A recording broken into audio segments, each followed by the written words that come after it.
આજના આપણા જે સત્સંગનો કાર્યક્રમ રાખ્યો છે સમાજની જે સોસાયટીમાં, તો એ એમને જે મને આવકાર આપ્યો તે બદલ હું બધાનો ધન્યવાદ માંગુ છું. તો આજનો આપણો જે સ્ટોરી ટેલિંગનો એક જે મેસેજ દ્વારા આપણે જે મેસેજ આપવાનો છે, તો મારો જે સ્ટોરી ટેલિંગનો એક મેસેજ છે જે છે કર્મનો સિદ્ધાંત. હવે કર્મનો સિદ્ધાંત એ દરેકને લાગુ પડે છે કે આપનું આજનું જે કર્મ છે તે આપણે આપનું ભવિષ્ય બનાવે છે, અને અત્યારે જે આપણે જે આપણું ભોગવી રહ્યા છે આપણું વર્તમાન, તે આપણું ભૂતકાળનું કર્મ છે. એ આ કર્મનો સિદ્ધાંત છે. તો એ કર્મના સિદ્ધાંત પ્રમાણે હું તમને મારી રિયલ સ્ટોરી બતાવવા માંગુ છું. અત્યારે લાસ્ટ 2-3 દિવસ પહેલાં જ અમારું ટ્રાવેલિંગ હતું. અમે બાય ટ્રેન દિલ્હી ગયેલા. તો દિલ્હીમાં ગયા, ટ્રેનમાં અમે બેઠા તો અમને એટલા બધા, જેમ કે ટ્રેનમાં તો બધાની અવરજવર હોય, કેટલી ટાઈપના પર્સન મળે આપણે.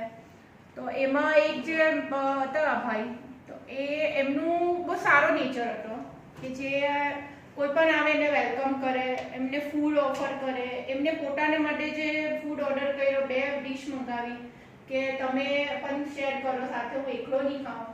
એટલે એનો હેલ્પિંગ નેચર હતો.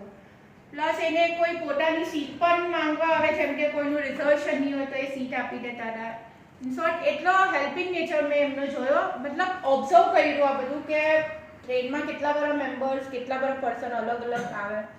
તો એ ભાઈનું એવું મેં જોયું. બીજા એક ફેમિલી હતા જેમના નાના નાના બચ્ચાઓ હતા. તો ખૂબ સારી રીતે એ લોકો એન્જોય કરતા હતા. નાના બચ્ચાઓને પણ સપોર્ટ કરતા હતા. રમે, મૂકે, હસે, અવાજ કરે તો પણ કોઈ ડિસ્ટર્બન્સ નહીં. અમે પણ અમારી રીતે સારો એવો સપોર્ટ કરીને ટ્રાવેલિંગ સારું સુખરૂપ પાર કર્યું. અમારા ડેસ્ટિનેશન પર આવી ગયા. અમને એક ડ્રાઈવર મળ્યા. તો ડ્રાઈવર પણ અમને ખૂબ સારા મળ્યા, જે અમને અમારા હોટલ સુધી લઈ ગયા. તો એમનો પણ અનુભવ ખૂબ સારો હતો કે એમની જે ગામ હતું, ગામમાંથી અહીંયા શહેરમાં એ લોકો જોબ માટે એઝ અ વર્કિંગ માટે આવેલા.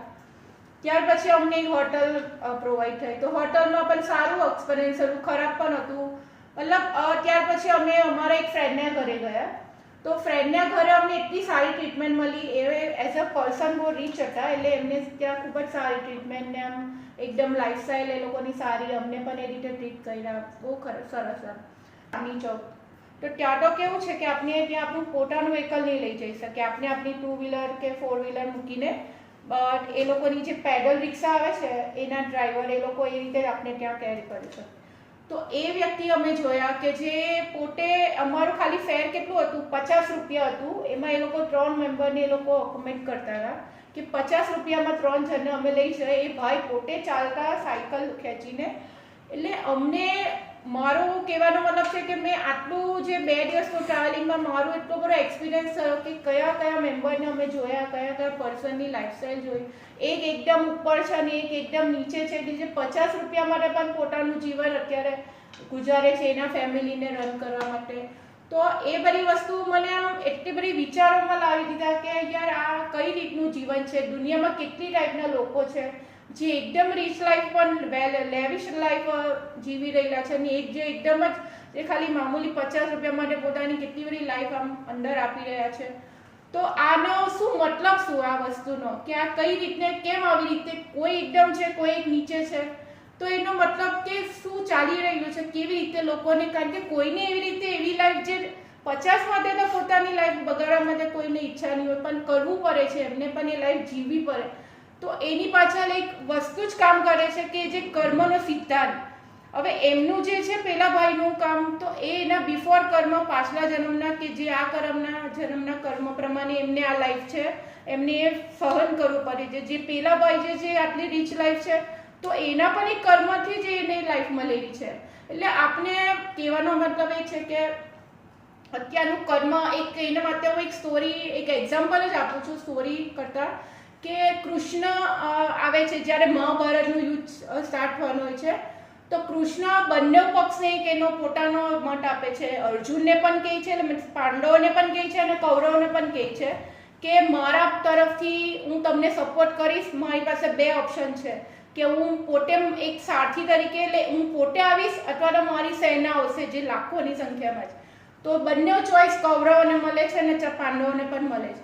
તો પાંડવો શું ચૂઝ કરે છે કે કૃષ્ણને પસંદ કરે છે, અને કૌરવો એમ સિલેક્ટ કરે છે કે કૃષ્ણ એકલા શું કરી શકવાના, મારે આટલી બધી સેનાની જરૂર છે તો હું તો સેના જ પસંદ કરીશ. તો શું આવ્યું? કર્મ આવ્યો. હવે કર્મ એ કહેવા માંગે છે કે કૃષ્ણને પસંદ કરવાથી છેલ્લે એન્ડ ઓફ ધ સ્ટોરી કે મહાભારતનું યુદ્ધ પાંડવો જીતી જાય છે. કૌરવોની લાખોની કૃષ્ણની લાખોની સેના પણ કૌરવોને નથી જીતાઈ શકતી. તો અત્યારે તે જ વસ્તુ કામ કરે કે જે પાંડવોએ કર્મ કર્યું કૃષ્ણને પસંદ કરવાનું, તો એ આપણી પસંદગી, એ અત્યારનું આપણું કર્મ, આપણું વર્તમાન એ આપણે એ શીખવે છે કે અત્યારે તમે શું કરી રહ્યા છો તે જ કર્મ તમારું આગળનું ભવિષ્ય બનાવશે. એટલે મોરલ ઓફ ધ સ્ટોરી એ છે કે આજનું કર્મ કેવું કરો છો એના પર તમારું ભવિષ્ય છે, અને આજનું કર્મ સુધારશું તો આપણું ભવિષ્ય પણ સુધરી શકશે. મને તમે સાંભળી એ બદલ તમારો આભાર. ધન્યવાદ.